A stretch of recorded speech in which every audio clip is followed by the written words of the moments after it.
We have Jerry Gibbins from CalHR. Jerry is a long-term friend and ally of STAC, and he always comes in with wealth of information to share with us. So I hope you find Jerry's information and report valuable, as we all have done over the years. So, Mr. Gibbins, the floor is yours. Please go ahead, sir. Thank you very much, Bobby, and hello, everyone. It's great to be with you. I'm so honored and humbled to share the stage with the tremendous speakers today and to be with each of you. My report out from CalHR about the Limited Examination and Appointment Program. We love acronyms in state service, right? So that's LEAP, L-E-A-P. The LEAP hires so far this year this fiscal year is 116. That's the total number of intakes statewide so far this fiscal year. And the number of LEAP exams currently available on calcareers.ca.gov is 35. We have 35 LEAP exams currently available.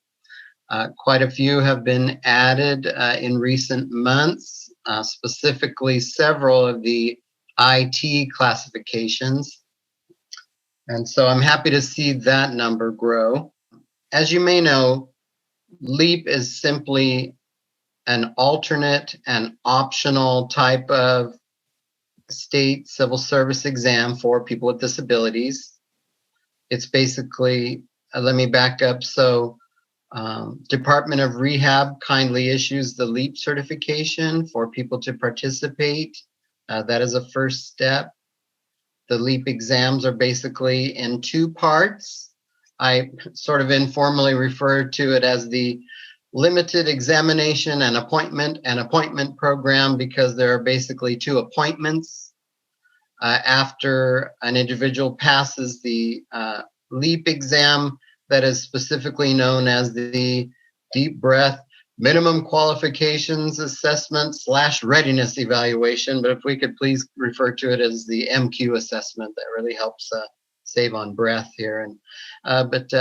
So the first part is the MQ assessment. When individuals pass that with at least a score of 70, it places them in the equivalent of rank 1. So they are immediately reachable or eligible to be employed. The in-between steps of applying to state positions, are all the same, regardless of whether a person has eligibility based on LEAP, passing a LEAP MQ assessment or a non-LEAP exam.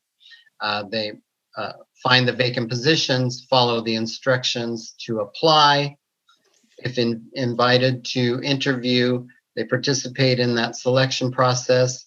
Once a person is hired through their LEAP eligibility, they begin the second and sort of bulk of the on-the-job examination, that first appointment called the examination appointment. The job examination period, which is the same length as probation for the given classification, job title. It's either 6 or 12 months. When a person passes that JEP, job examination period, successfully, they are then appointed, that second appointment, they are appointed to the position they've been testing for. The regulations allow for the JEP to either be shortened due to satisfactory performance of all the position duties and functions, or extended due to permissible absences. So that's it in a nutshell. And so I'm happy to take questions offline or perhaps receive those relayed to me at a later time. And I will put some links in the chat here, in response to the questions. Jerry, thank you very much. We appreciate it. And I will field any questions that come forth in your direction at a later time. My pleasure. Thank you, Jerry. All right. That is the end of the program. Do we have any questions lingering that we can ask the residual panelists, which looks like Jerry Gibbins might be one of them, that we didn't get to answer or completed. Where's the thing? Is that you, Catherine? Yes, it is. Okay, Hi, go Jerry. ahead. Can you Jerry, hear me? I think you're muted. Oh, there's my mute button. Okay. Hi, Catherine. Hi, Jerry. How are Ralph. you? I I'm wanted fine. to Hope say you're that. well. Okay, good. I wanted to say that we're very glad to hear about the expanded lead classifications, but I'm wondering how two things. First of all departments are being told about that, and also how people would take the exams for these new classifications that are eligible now. And second of all, how is the word getting out to the wider disability community about the availability of these additional classifications? Okay. Thank you for the questions. Sure. So the first one, how departments are informed about the new LEAP examinations, the classifications being added. That is through the Examination Supervisors Forum. The state conducts an Examination Supervisors Forum that meets regularly and shares information about state exams. So that's the venue. Okay.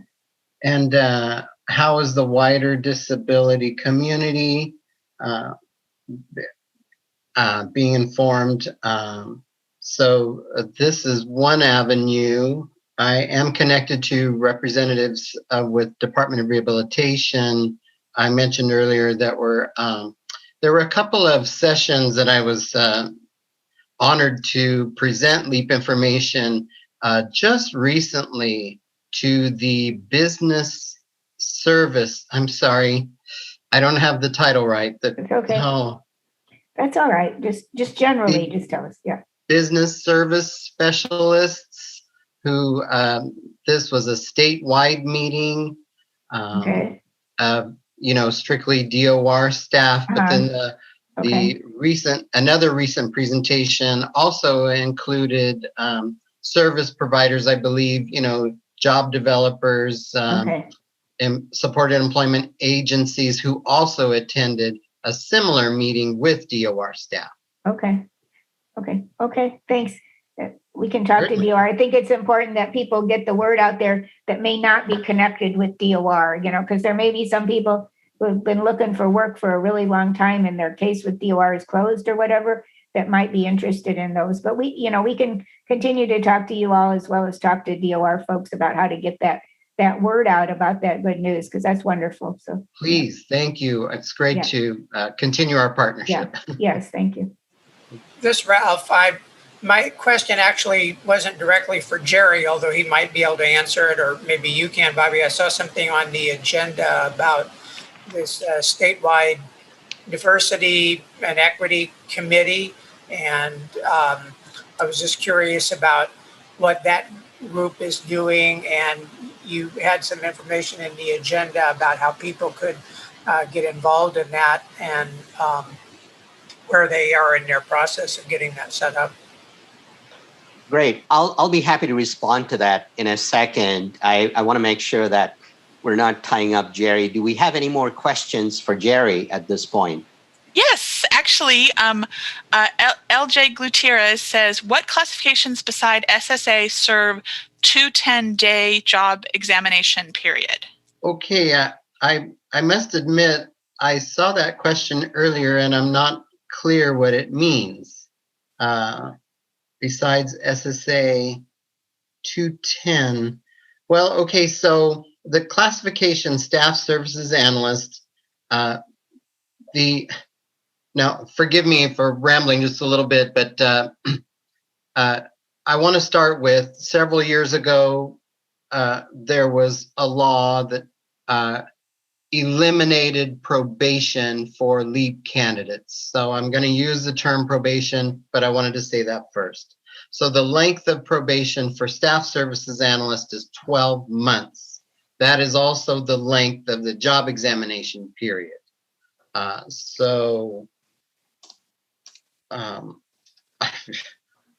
top of my head, I couldn't tell you. Some of those classifications have 6-month probation and some have 12. The attorney class, I believe, is 12 months. Office tech, office assistant, those are 6 months. And I apologize, I'd have to research each one to specifically answer that question. Jerry, do you see that he says thank you in the Oh, comments? certainly. Oh, thank you. No, I did not. There's too many places to look here on this screen. It's busy. I've got another one though. Karen. Technology. Yeah, I know. I totally know your feeling. I've got another one though from Karen.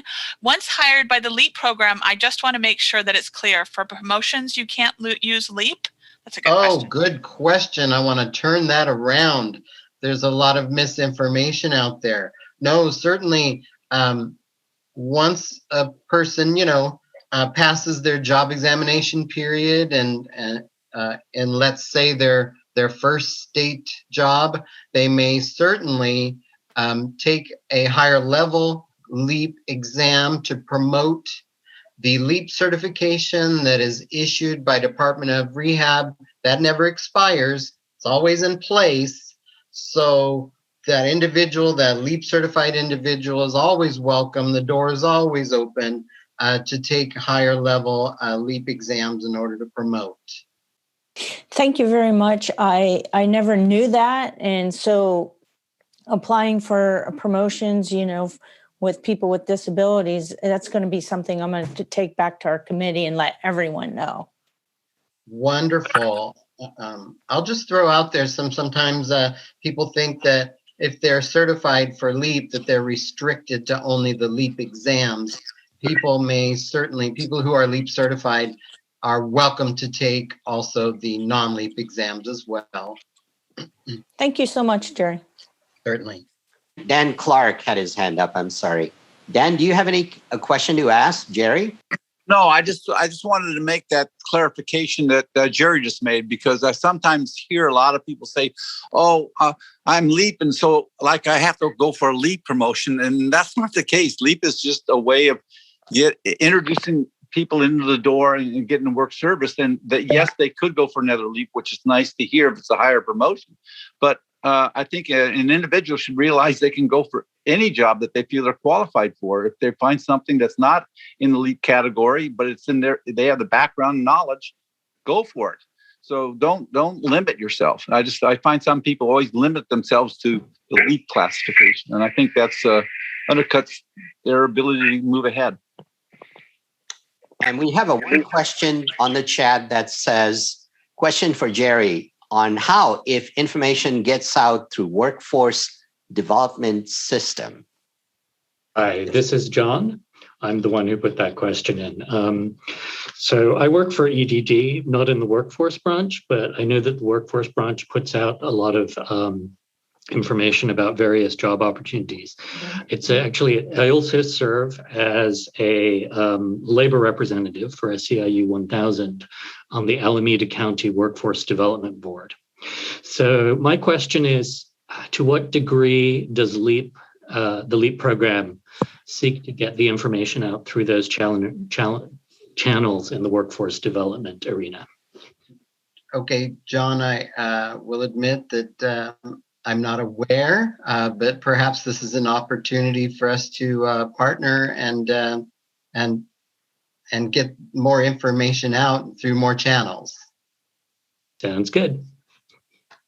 I certainly welcome you to contact me. Just to let everyone know, and I can put it in the chat, our general LEAP email, which my office handles, is LEAP, L-E-A-P, at calhr.ca.gov. And again, I'll put that in the chat. Okay. It's easier to spell than Jerry Gibbins. So. Also, Jerry, this is Eduardo. I also wanted to mention in my office at DHCS, as far as I know, not one peep about the new LEAP exams. I could be mistaken, but I haven't seen one peep about it. So maybe that's an email that should be going out from our HR or from the director. But at our office, we're like 3,000 plus employees and not one peep about it. So I don't know. Is there a way that We can, I don't know, maybe we can have your office mandate that the directors from the different agencies send an email out about the new LEAP exams, because those are some excellent opportunities that are being passed up that I'm gonna, myself gonna try to take advantage of. So, but I just want to just put that out there. There's not been one peep about it in my office. Oh, thank you, Eduardo. I'm sorry to hear that. No problem. I'm wondering if DHCS has anyone from their, selection division, their examination unit, who attends or gets information from the Examination Supervisors Forum. Happy Eduardo, to. I accidentally muted you. Hello? If you want to come off mute, sorry. This is Susan. Eduardo, you're on mute. Sorry, that was a technical difficulty caused by me. Sorry, guys. Okay, yeah. Okay, thank you. Yeah. I was wondering who keeps muting me. Now you know who the culprit is. Well, thank you, Eduardo. That was an excellent question. And thank you, Jerry. I know you're working overtime today. I just have one other question. I think it's Catherine Campisi who had her hand up. Catherine, yes. do you have a question? Okay. Yes, I do. In comment. Sorry, it's me again, Jerry. First of all, I wanted to just make sure that everybody's clear and it's great news that people can use LEAP. So I guess, for example, if they were an OT and they wanted to promote to SSA, they could take the LEAP exam for SSA. But just to remind us that then gives them exam eligibility, but they would still have to go, or list eligibility, but they would still have to go through the regular process for, application, competition, and selection. I assume that's right. And then the second thing, the gentleman who spoke about the workforce development system, which in California would be EDD and other, and then their local workforce centers. That's a great example of places that need to know about these new LEAP classifications, as well as I second Eduardo's idea of getting the word out beyond those selection staff, because they may say, well, that's good information, but that's all our responsibility. So I don't know if that could be shared with, say, in EEO Officers Council, the Reasonable Accommodation Officers, but also most importantly, to ask the directors, maybe through the EEO officers, ask their own directors to send something out. Or I know in the old days, either you guys or SPD used to send the pinkies, just something that would get out really broadly to all departments, because I don't think you can assume the selection people are doing that job. And nor they don't assume that's their responsibility, and it may not be their responsibility. So. Thank you, Catherine and John and Eduardo. All this is good information and gets my wheels turning. So I really appreciate it. Yes, the California Civil Rights Officers Council would be an excellent place. And John, if you and I could connect here, that would be great. Thank you, Jerry. Again, you've been so generous today with your time and answering all the floodgate of questions that came forth. These are very important questions. And Jerry, as always, you did such an excellent job in responding to all. So thank you. And I'm not going to keep you up from lunch. So have yourself a terrific rest of the day. And once again, thanks for being at STAC. Thank you, Bobby and all. All right. Have a good day, sir. Ralph Black asked a question earlier. What do we know about statewide Diversity, Equity, Inclusion Committee? Statewide Diversity, Equity, and Inclusion Committee is a special interest group recognized by CalHR.